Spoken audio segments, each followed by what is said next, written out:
Welcome back to the Donkey Vote podcast with Francis. Tobias. And George. These interviews will be focusing on the past careers of politicians before they entered parliament. With a strong intention to our audience that anything is achievable no matter what you studied in university or college. If you like this sort of content, please make sure you like, subscribe, comment, and share with your friends. Also, we are on YouTube and Spotify, so make sure you follow us on those platforms. Make sure to follow us on Instagram as well to keep updated with the latest episodes and reels that we release. Enjoy the interview. Today we are joined by Aiv Puglielli. Correct me if I'm saying that wrong, Aiv. It's Puglielli, but you're all good. Puglielli. Yes, nailed it. Yeah, okay, nailed okay. it. We're joined by Aiv Puglielli. Thank you for joining us, Aiv. All good. Thanks for having me. Yeah. Just for our audience out there who may not know an entire lot about yourself, could you give us a little brief description just before we get into the questions? About myself? Yeah, just about Yeah, yourself. sure. No Just worries. just a very brief before we get into the questions, because I know a lot of the questions relate to your career before politics. So Sounds good. So my name's Aiv. I'm the Greens Upper House member for the Northeastern Metro region in Victoria.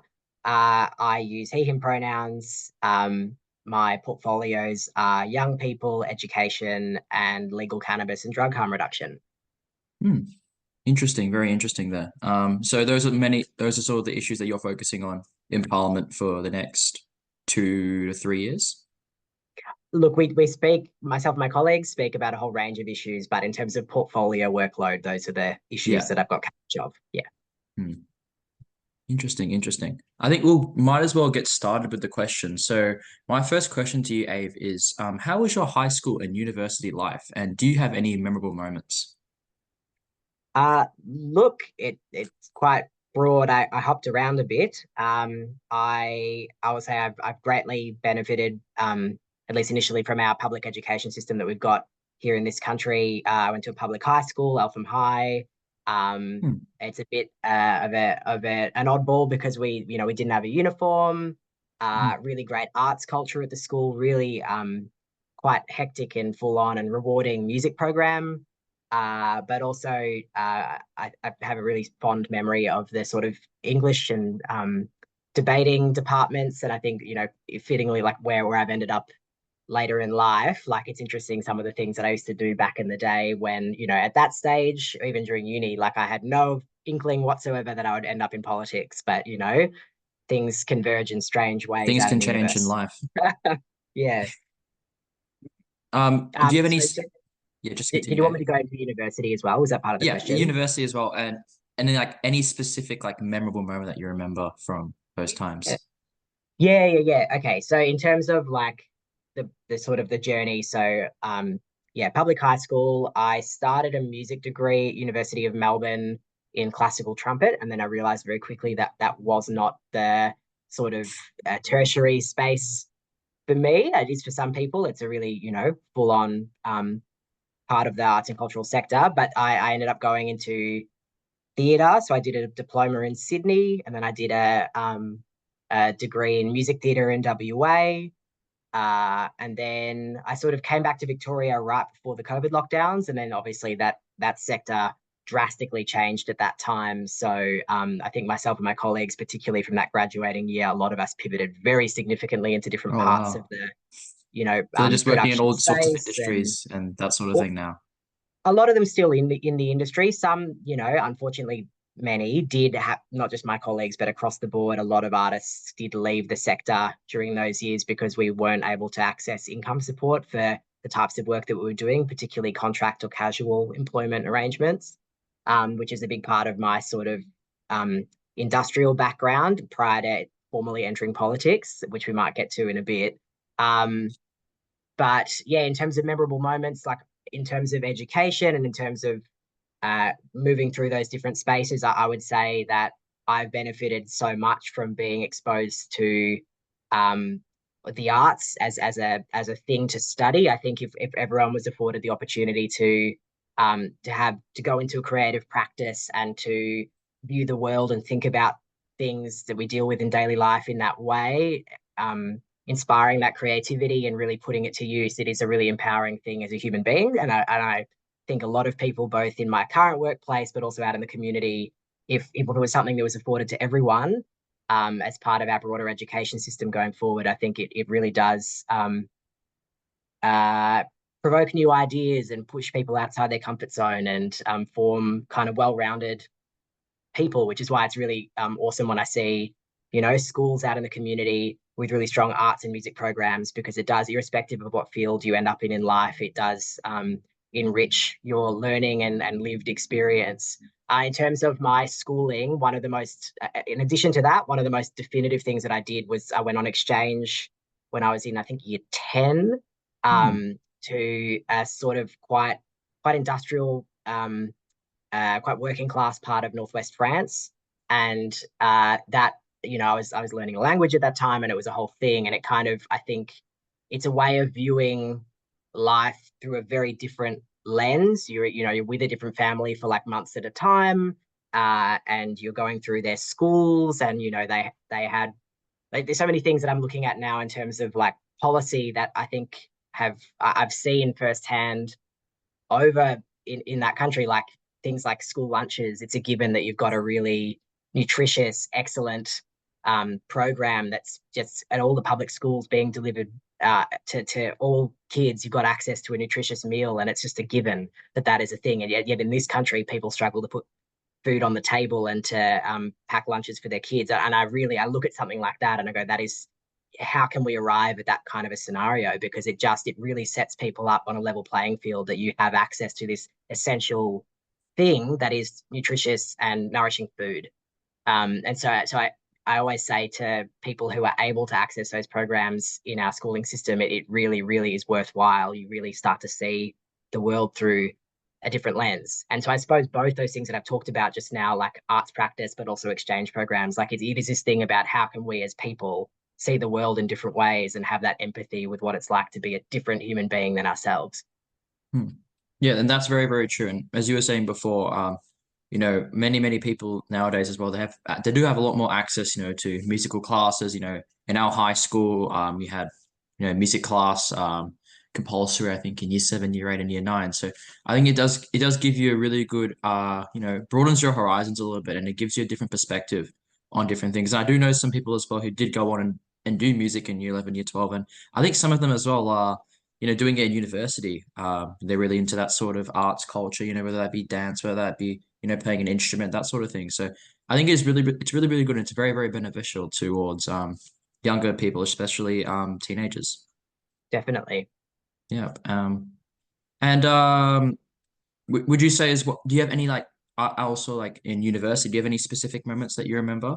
Or It's interesting when I talk about some of the spaces that I was, both learning and working in, as opposed to now working in the parliament and in this position as an MP. Uh, you know, Working and studying in theatre, you're surrounded by drama, both in the literal and the broader sense in terms of the interpersonal dynamics. But it's funny that this job, it feels like there's more there's drama? so much similarity, except here the stakes are higher and the egos are bigger, is what it feels like in the Victorian Parliament. But it's interesting how much of a crossover that there is, working in that space to working in politics and communicating ideas and storytelling and talking about what is going on in the community in a way that is accessible to the broader public and elevating different issues that are going on in the community. There's a lot of crossover that I think is not always immediately obvious. I think being in the sorts of study spaces that I was in during university years, they're they're really full on kind of elite training programs for um like if you were an athlete, but the equivalent is that you're studying, theater and music and those kinds of skills. It's a very rigorous place for honing one's craft, and there's a lot to be admired in that. But it's also, I think, it's quite a humbling thing to be in that kind of an environment of learning. And I think um, it poses that question, which is something that comes up for me somewhat, having the education hat on for portfolio. that like we're treating universities as places of learning and for producing well-rounded beings who can view the world and experience the world in an enriched way and share that knowledge with their community and with family and friends, rather than just treating these institutions as job factories. It really poses some existential questions uh, about what it is to learn and to be an educated person in our community. And it really, to me, I feel like there's this fundamental truth we have to arrive at, which is that everyone should have access to a well-rounded and world-leading public education. And that shouldn't be something that is sort of gate kept based on what your wealth is, or what family you've come from, or what part of the world you're from. Everyone in this country should have access to that as a fundamental, that you've got this quality education, and that because we know that it enables you to participate more fully and more constructively with your surrounding community, and go out into the workforce and go out into the community and give back and share with those around you. It benefits everyone when people have access to that kind of education. And I do know there's a lot of scholarships available for low income families and that sort of thing, to allow them to go into university and to get into courses that they might not necessarily be able to get into because, of financial constraints and that sort of thing. That's true. Although I should say the Greens position is that university should be free. Hmm. Which is an interesting which is an interesting position as well, because there are benefits towards university being free. As you said, there are a lot of more people can access university and that sort of thing.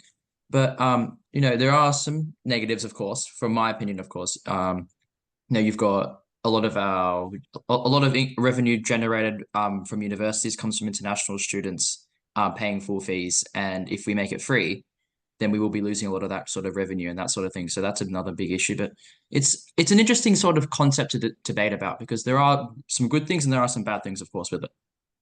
Oh, and it's interesting because there are parts of the world where the whole model is quite different, where, on a seemingly unrelated note, having the portfolio of legal cannabis and drug harm reduction, there are parts of the world where they have legalized the cannabis trade, and the taxes that they collect from that product fund their entire tertiary system and the universities, and then they're not requiring people to pay those fees. And because you've got that broader context of sort of management of the local economy, you then are able to afford people that access to that equitable and genuinely free higher and tertiary education. And so I think if we step back and we look at the way broadly we are, operating our economies and our society to benefit people, I do think we can arrive at a scenario where we're not having to fork out thousands and thousands and thousands of dollars in HECS debt and other things to pay for what should be a fundamental human right, that is access to quality education.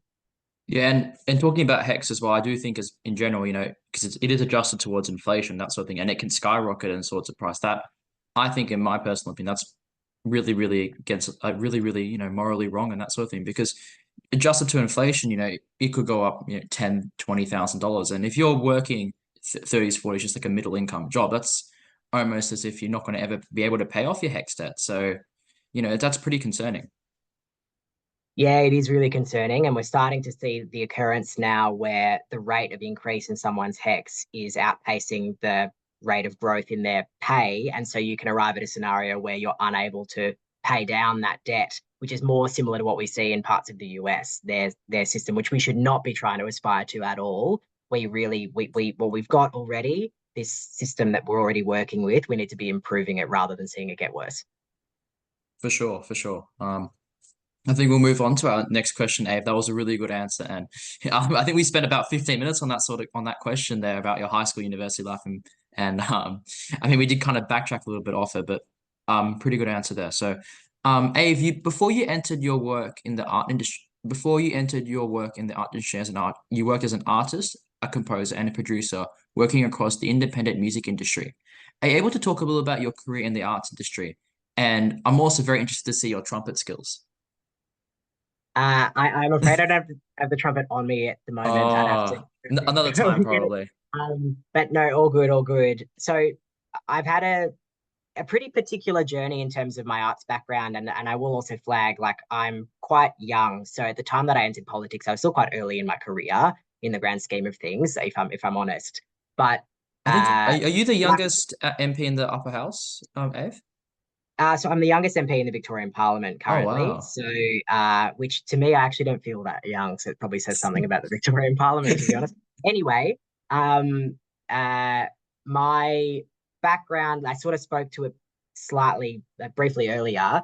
I came out of university right before those COVID years, and at that stage, I had been really primarily in a sort of performance practice in the theatre space. Primarily, that was myself and my colleagues. That was the work that we did. It's what we trained years for. Many bright minds across the country who specialize in that way. And obviously, through the years of COVID, we saw in the space of really a week to 2 weeks, the entire sector, particularly here in Victoria, collapse because we all had to isolate Mm. and do what we could to keep fellow Victorians or people from the community There were, safe yeah, in there the was years no of COVID, concerts, right? that sort of thing, and No, actual live like, events.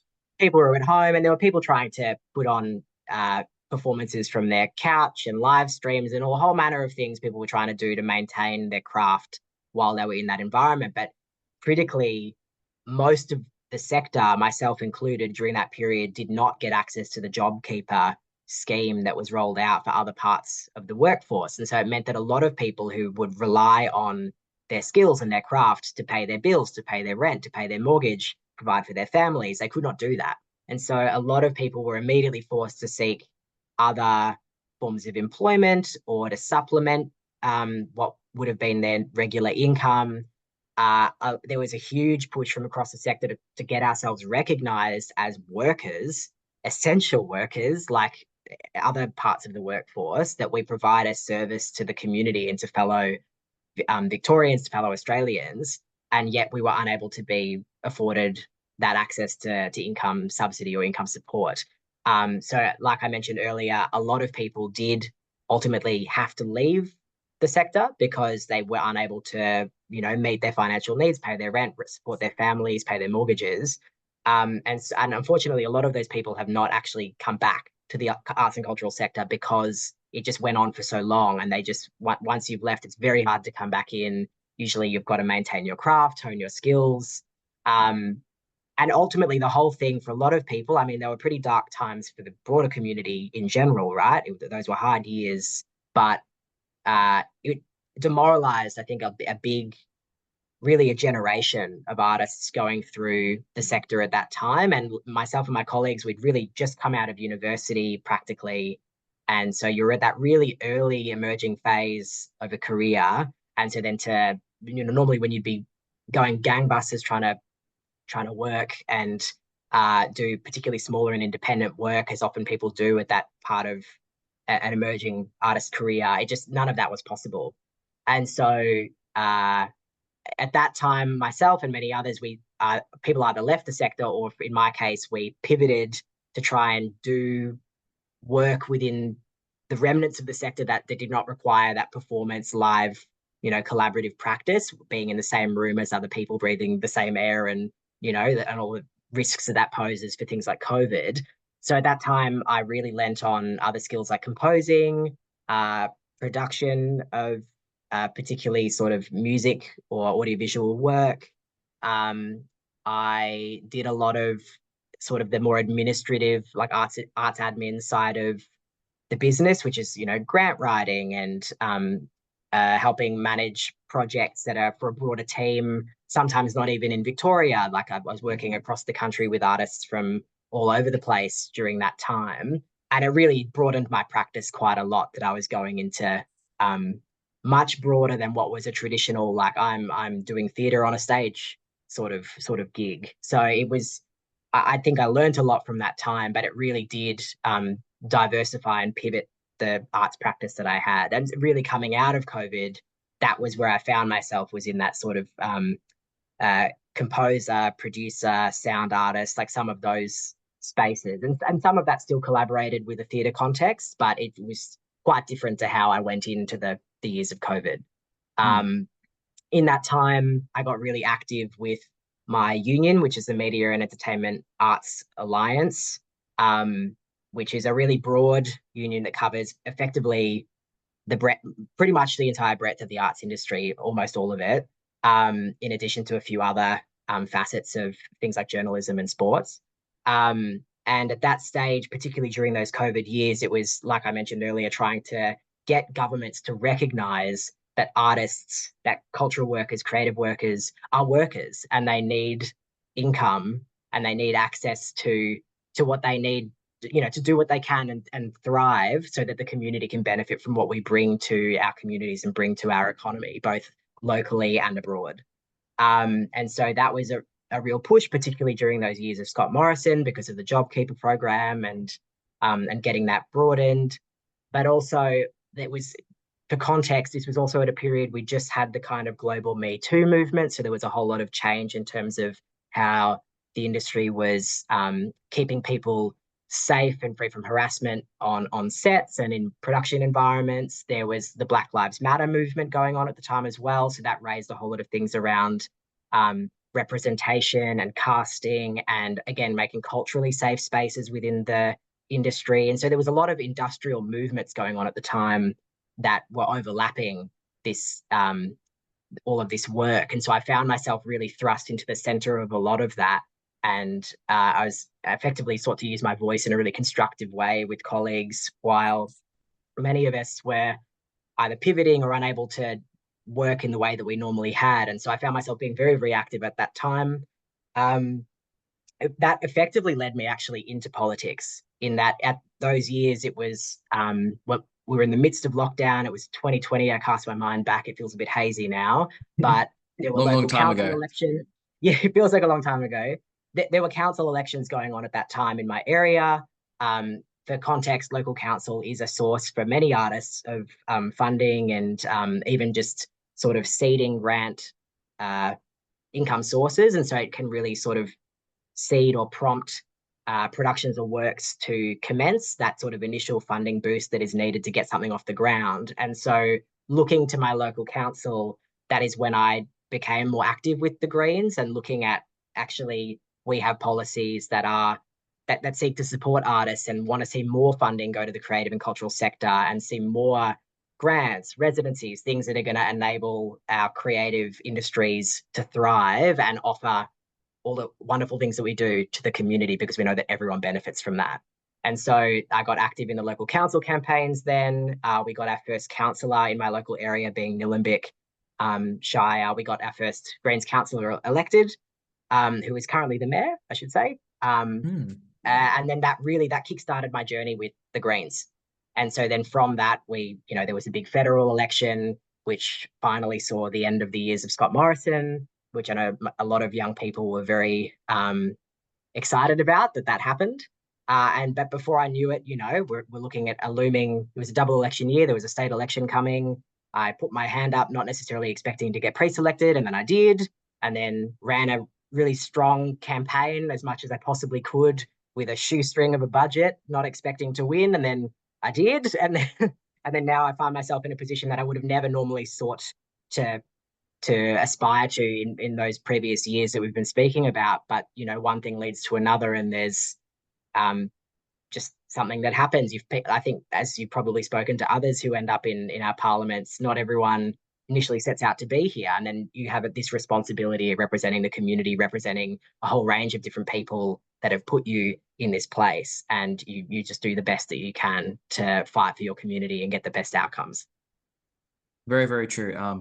And I feel like Aiv, you kind of answered a lot of our next upcoming questions there, but really good answer there. I think in general as well, as you were talking about during the COVID pandemic as well, and back in those days during lockdowns, I think it was very understated how much people like yourself in the arts industry were affected by not receiving those sort of COVID payments and JobKeeper, that sort of thing. And I think in general, if we look back at it now, you guys are a pretty integral part of the economy, in terms of, providing, those sort of services and enjoyment for a lot of Victorians and Australians across Australia, because, I think everyone, even including Tobias here, probably really enjoys, going to concerts, that sort of thing, and, seeing artists perform, going to live music festivals, that sort of thing. So I think in general, it's very understated how much people like yourself in the arts industry should be valued. And look, for many people, those years of COVID, it was the arts and cultural industries that people turned to in those dark times to get through the day.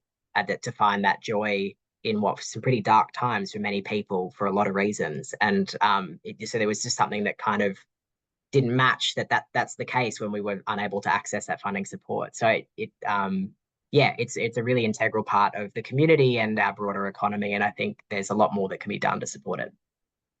Yeah, yeah. We'll move on to our next question, Aiv. So after you finished your university degree, I think this was completing your Bachelor of Music Theatre at WAAPA in Western Australia. You came back to the Northeastern Metro region and you worked with other artists in the area to drive new productions. Are you able to talk a little bit about what this work entailed? I think you did touch on it a bit before in your previous question as well. Yeah, happy to speak about it a bit further. So yeah, so I was obviously I'm from Melbourne. I'm from the Northeast. Grew up in Nillumbik, like I mentioned earlier. As I said, I studied in different parts of the country because for that type of arts practice, that's often what's required. People travel from all over to hone their skills and to seek the type of education they're looking for. But then, yeah, post graduation, I moved back to this part of town. I should say, right before COVID, I was out renting, but particularly from that onset of the lockdown period, I, like many people, was unable to pay my rent, so I had to move back in with my parents, which is quite, where I was at that time, that was quite a demoralizing thing to have to move back home. But I was lucky, I should say, that I had that support that I could fall back on because many people did not. And I think I always have to remember how lucky I was in that time that I had that safety net a lot of people would not have. And that's where, we saw really dire outcomes for many people, both in my sector and elsewhere during that time. Again, the importance for providing people access to income support and making sure that people are able to live well when they're doing what they can to keep fellow people safe. In terms of my arts practice, like I mentioned, as would often be the case, you're working in independent sort of small scale productions or in projects with small teams and a shoestring budget because, you're at that sort of emerging phase of a career with budding young musicians and theatre makers and artists and practitioners. During that time, there was a little window. I vaguely remember it. It's like I said, it's hazy, but there was that period between lockdowns when we were open for a little period. I think it was like it was sort of it was either the end of a year or the start of the next one. It It was might have been end of 2020 and starting 2021, probably around that yes, time. that rings a bell. It might have been start of 2021 that I'm talking about. That little window in time between lockdowns and the parts of the sector were trying to get out and put on live events again. I did a theatre show with some colleagues who had persevered during that time, and we had the audience sitting in like these perspex sort of boxes with these screens so that everyone was in this sort of isolated space and not in the regular audience Yeah. format. And that was just to keep people safe but still enable them to watch a live piece of theatre. And it was a really interesting project, and it was sort of set in the round, so you're viewing the performance from all angles, and there were lots of sort of interesting things that we were forced to do in that production. But like I said, with everything going on in the industry at that time, it was really a moment of change. A lot of people were reevaluating, as I think many people did in many parts of their lives, evaluating what it is that we're doing and what are we offering to audiences, and what are the stories that we're telling, and why, and how are people able to access that work and engage with those ideas. And it really philosophically, I think myself and many others in the sector went back to the bare basics of what are we doing for the community as artists, and what are the stories that we're telling, and how does that move people, and what are the ideas we're trying to raise. And so, yeah, it was, I think politically, in terms of my arts practice, it was a bit of an awakening as well. I mean, it's often the intertwining of politics in art anyway, but I think it was, yeah, really spooky but exciting time in terms of some of the work that was getting made during that period. And then, yeah, like I mentioned, straight away we were back into more lockdown measures because we had to. And so, yeah, like I said earlier, that time over those several months, sort of in and out of different restrictions, it fundamentally irreversibly, I think, changed my practice and the way that I was engaging as a creative worker in the community. And ultimately, like I said, it did lead me to politics. And so it's a strange sort of journey, but I still feel like all of the skills, all of the things that I'd studied and worked and interacted with in terms of ideas and ways of viewing the world, a lot of it does perfectly align to the work that I'm doing now, quite interestingly. So anyway, I don't know, serendipity, is that how people describe something like that? But it's things fall into place and it's not always in your control, but you do the Yeah. best that you can. And now I'm in this position with a lot of responsibility, doing the best I can for my community. Exactly, because at the end of the day, you don't know what the future holds for yourself, so it's all up in the air. So just go with the flow, I guess, and see where you end up. And yeah, I think in general, as you were saying, those during that time, it was very difficult for the music industry, to gain to gain any sort of like theater productions or anything, because for that 6 months, as you said, we were in and out of lockdown. Like I remember, in terms of school, like there was periods where we were in school one week and then online again and then back into lockdown again and then back out of lockdown. It was a very, very interesting sort of period of time.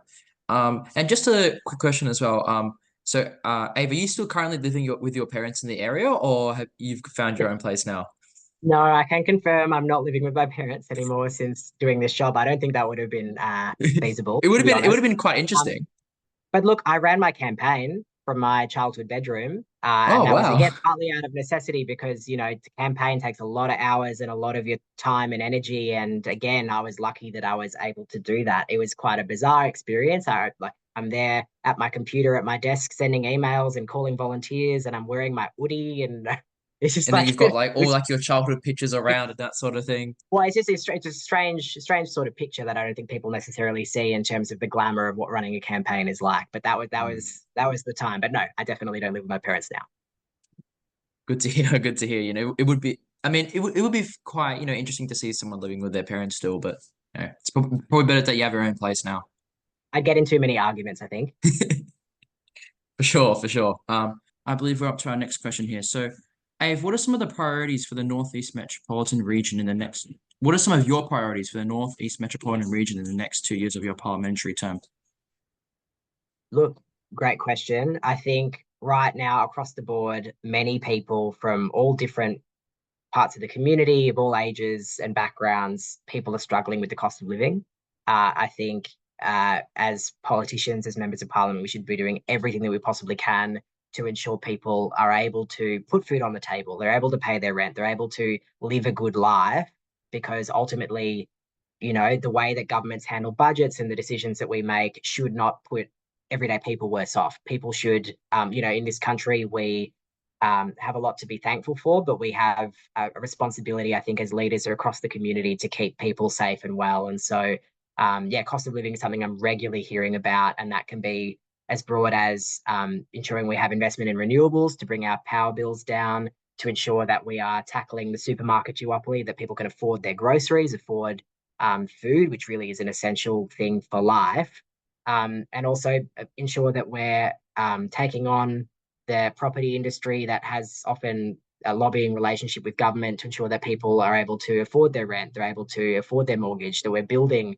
public and affordable homes for people that need them. There was a time in this country when there was a significantly higher proportion of public housing stock as opposed to the rest of housing that was on offer. And it wasn't just for people that were in the most critical need of shelter that would be using public and social housing, but it was something that was afforded to everyone. It ensures that everyone is able to be safe and well and be in the workforce and contribute to their community that we keep everyone safe and well, because when we do that, it's in everyone's interest.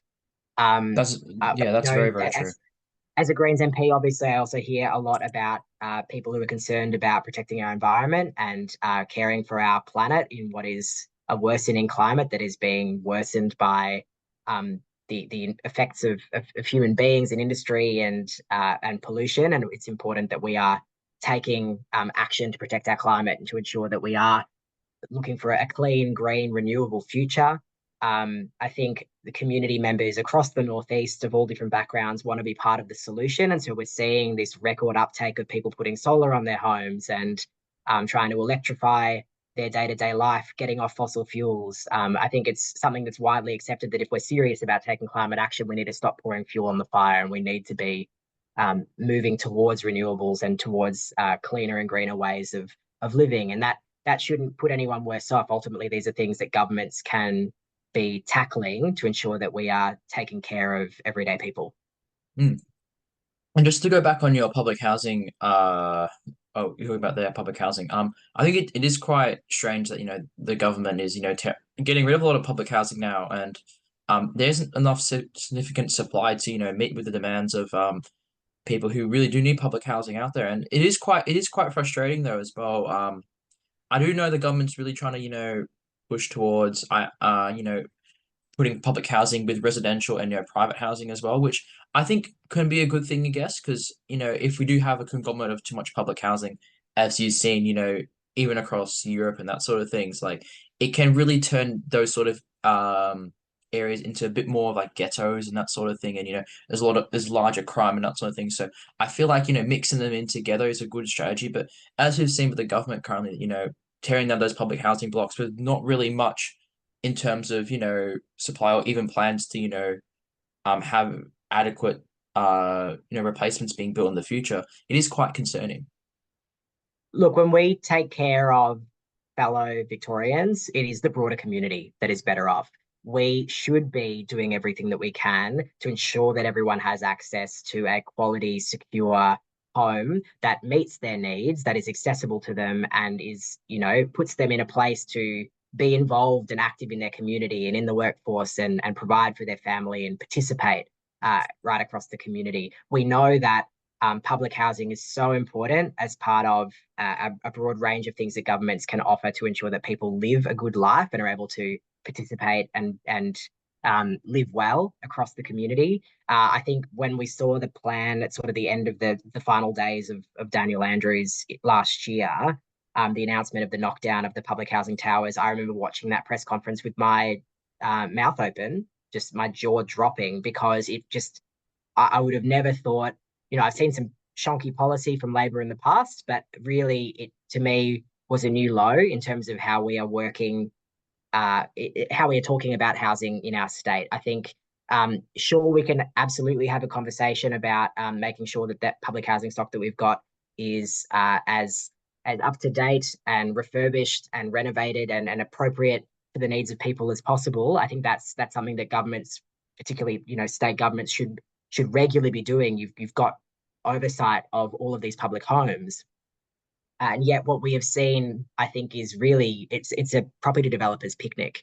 We're seeing this incentive of knocking down the public homes that we've got and then replacing them with. I mean, we're seeing a whole range of different versions of what's going to go on which sites. We're talking about like 44 different towers here. They're not all the same. They're in different parts of the community with a whole range of different residents. The thousands of people that we're talking about that are displaced under this sort of a plan, it's hugely significant. And I think surely we can build more public homes and provide homes for people who need them without losing the existing public housing stock that we've got. I think we should be trying to repair and invest and renovate the public homes that we have to make sure that they can be viable into the future while building more public and affordable homes for people who need them. It shouldn't be an either or. And really the current policy we've seen from Labor in this vein, I still find absolutely perplexing.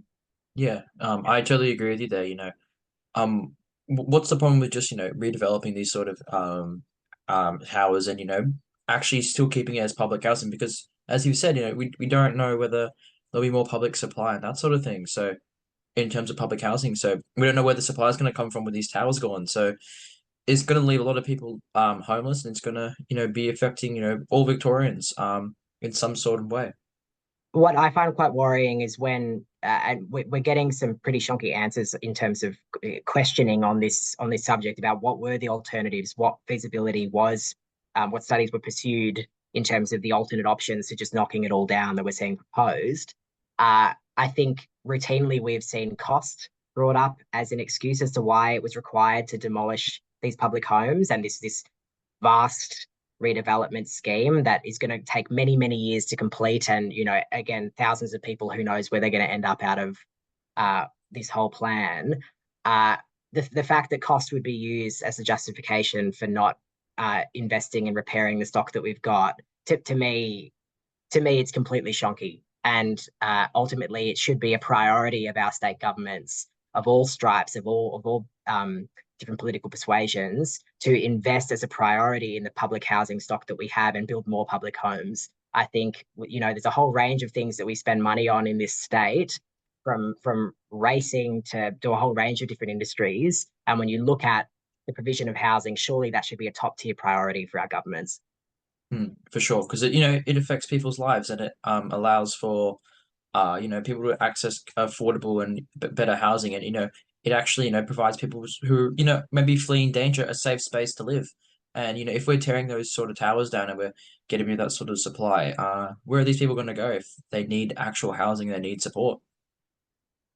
It's like I said, public homes, it's for the benefit of everyone. We should all be actively putting the pressure on our governments to ensure that they build more public homes, not tear down the existing stock that we've got. For sure, for sure. I do realize, Ave, you might be limited with time with us. How much time do you think you've got more with us, or are you I've okay probably to? got another 5 minutes, if that's Okay, okay. yeah, we might. Yeah. So I might have to move on now to the next question. These are pretty short questions, so and yeah. So we'll move on to our next question. So, who would you say, Ave, is your political role model or idol? Uh, it's a really good question. I know there's our housing spokesperson from the federal space up in Queensland, Max Chandler Mather, I think is doing terrific work of fighting for everyday people, for holding the Labor government in the federal context to account when it comes to housing, and ensuring that we are fighting for the rights of renters and making sure that everyone has access to a safe and affordable home.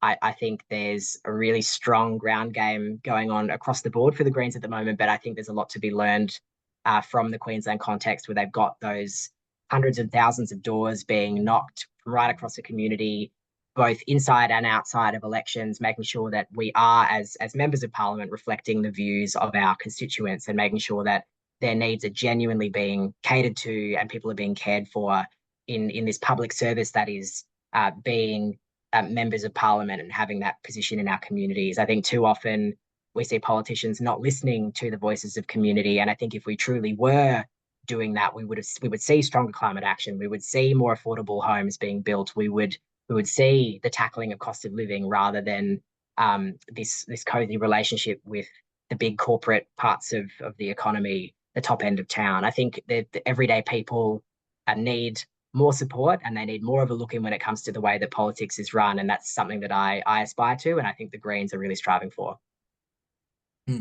Interesting there. Very, very true. We'll move on to our next question then for you, Ave. So, what made you run in the 2022 state election for the Greens, and what actually made you join the Greens as a specific political party? Like I mentioned earlier, I came to the Greens from a space of advocacy as an arts worker, being previously active in the sort of union space around the rights and well-being of workers in the creative sector. And really, it was the Greens who spoke to the policies that affected me and my work, my co-workers, and really resonated with what I think the community, both in my sector and more broadly, need. And so, getting active in initially the local council elections and getting our first Greens councillor elected to Nillumbik Shire Council, that to me was the beginning of a really amazing relationship with fellow Greens colleagues and other people from across the party that I work with every week. There's a lot of great people in our movement and in our organisation who want the best outcomes possible for everyone across the community, and from caring for people, caring for planet. And I think it's been a continual journey of listening, of caring for other people, and doing what I can to give back to community to make sure that everyone is better off. Exactly, because that's what the job of a representative is, to represent the community and to give back and to, listen to their concerns and raise them in Parliament. So I'm glad you're doing that sort of job there, Ave, for the Northeast Metropolitan region. And did you ever consider joining, from that union background, people say unions are mainly associated with the Labour Party and or even, some other smaller left-wing parties. Did you ever consider joining them or was it always the Greens? No, I've always been a supporter or initially voter for the Greens. Uh, the Greens have always had the policies that spoke to the issues that I care about and matched my point of view of the world. I think myself and many other young people, um, you know, coming of voting age, saw the Greens as our party of choice and as the movement that represented my interests, and I think is standing up for the issues that matter for everyone. I think that the times of Labor being the representative force in terms of the rights of workers and the unions, I think those years are long gone. I think they're an echo of what once was the Labor Party, and so I do think and that the recent context of the work cover bill that's been through the Victorian Parliament, I think demonstrates that if we're serious about the rights of workers of taking care of fellow Victorians, to me, the Victorian Greens are the party of choice for doing that. Hmm, hmm. And we'll move on now to our final question for you, Aiv. So finally, what's one piece of advice you'd give to students in 2024, especially those who are starting university or high school? Run for Parliament is my view. I think Hmm. there's never a perfect time to do it. I think a lot of people will always, um, and I say this in sort of things that I hear regularly, or I heard a lot during my campaign when I was running and not expecting necessarily to win.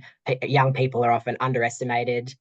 We're often told that it's not our time, that we need more experience, that the day will come that we take the seat of power and represent our community, but not now, in the future. I say to that, the time is now. If you're a young person and you've even remotely considered being a leader for your community, be that in your union, be that in your political party, on councils, you name it, put your hand up and run, because we need more young voices at the table if we're serious about affecting these long-term issues that young people are going to live with for many years to come. And I think for sure as well, anyone out there who, young or old, who has an interest in politics, should get involved and join a political party, whether that be the Greens, whether that be Labour, whether that be Liberal, any sort of political party. If you have an interest in politics and you're seeing things that aren't being done in your communities that you think should have and you think there should be change, go out there and try and start the change and try and think and try and get better representation for your local community because sometimes if you don't do the change, change might never ever happen. So it's always important to put one foot in front of the other and try and cause that change. Yeah, absolutely. Use your voice. Exactly. And you got one voice, use it loudly. Yeah. Those are all our questions for you, Ave. I do realize now that you probably have to head off and do something busy on your busy parliamentary, busy in your office or something like that. But I do really appreciate you coming on the podcast and talking to us. Unfortunately, Tobias and George, who are my other two hosts, couldn't be with us, but it was great to talk to you and listen to your stories about what's happening. Um, yeah, as Tobias says that, thank you for giving us the chance to talk to you.